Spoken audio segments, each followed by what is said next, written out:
Slap at the University of Calgary.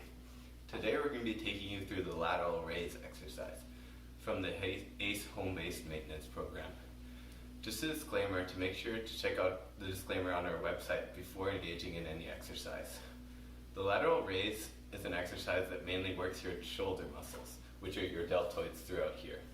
If you have any questions about this or any of the other exercises, feel free to email us at ace@ucalgary.ca.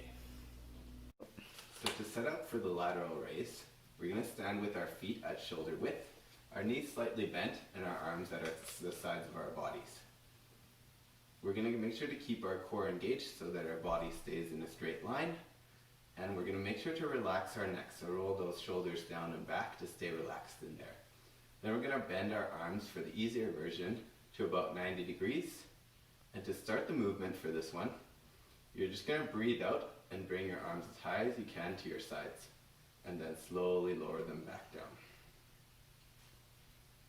Here are some tips for the lateral raise, as well as some variations to make it harder.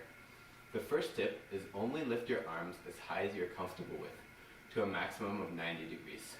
If you have restricted mobility, you can always end at a lower position. You can also do this exercise just with one arm.